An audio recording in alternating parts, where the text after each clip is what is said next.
রাশিয়ার president Vladimir পুতিনকে ধরে এনে যুদ্ধাপরাধের বিচারের মুখোমুখি করার কথা বলেছেন যুক্তরাজ্যের প্রতিরক্ষা মন্ত্রী জন হিলি। ইউক্রেনের রাজধানী কিয়েভ সফরে গিয়ে তিনি এই মন্তব্য করেন।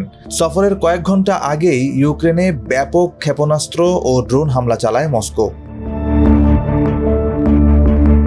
এর আগে ৯ ডিসেম্বর কিয়েভে ইউক্রেনের প্রেসিডেন্ট ভলোদিমির জেলেনস্কির সঙ্গে বৈঠক করেন জন হিলি। বৈঠকে তিনি ইউক্রেনে সম্ভাব্য শান্তিরক্ষী মিশনের প্রস্তুতির জন্য ব্রিটিশ সেনাদের প্রশিক্ষণে ২০ কোটি পাউন্ড ব্যয়ের ঘোষণা দেন। পরে ড্রোন হামলায় ক্ষতিগ্রস্ত একটি আবাসিক ভবন পরিদর্শনের সময় কিয়েভ ইন্ডিপেন্ডেন্টকে দেওয়া সাক্ষাৎকারে হিলি বলেন, সুযোগ পেলে তিনি পুতিনকে আটক করে যুদ্ধাপরাধের জন্য জবাবদিহির আওতায় আনতেন।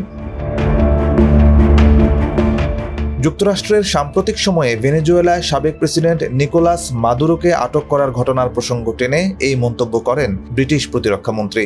তিনি বলেন, পুতিনের যুদ্ধাপরাধের উদাহরণ তিনি নিজ চোখে দেখেছেন বুচা শহরে।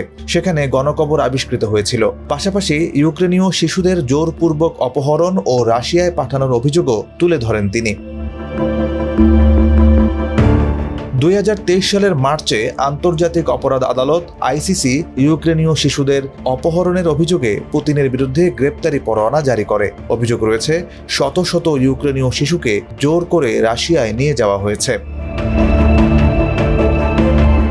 জন হিলি বলেন, কিয়েভে ধ্বংসস্তূপে পরিণত হওয়া ভবনগুলোই প্রমাণ করে পুতিন কেবল ইউক্রেনের বিরুদ্ধে যুদ্ধই নয়, বরং বেসামরিক মানুষ, শহর ও শীতকালে মানুষের জীবন ধারণের জন্য প্রয়োজনীয় অবকাঠামোকে লক্ষ্যবস্তু করছেন। এর আগে বৃহস্পতিবার রাতে ইউক্রেনের বিমান বাহিনী জানায়, রাশিয়া ২৪২টি ড্রোন ও ৩৬টি ক্ষেপণাস্ত্র দিয়ে হামলা চালিয়েছে। কিয়েভে অন্তত ৪ জন নিহত ও ২৪ জন আহত হয়েছেন। এ সময় বিদ্যুৎ ও পানি সংযোগ বিচ্ছিন্ন হয়ে পড়ে কয়েকটি এলাকা। এদিকে যুদ্ধবন্ধে ইউক্রেন ও তার পশ্চিমা মিত্রদের শান্তিরক্ষী পরিকল্পনা প্রত্যাখ্যান করেছে মস্কো। ৪ বছর পূর্তির পথে থাকা এই যুদ্ধে ইউরোপীয় সেনা মোতায়েনের প্রস্তাবকে রাশিয়া বিপজ্জনক বলে অভিহিত করেছে।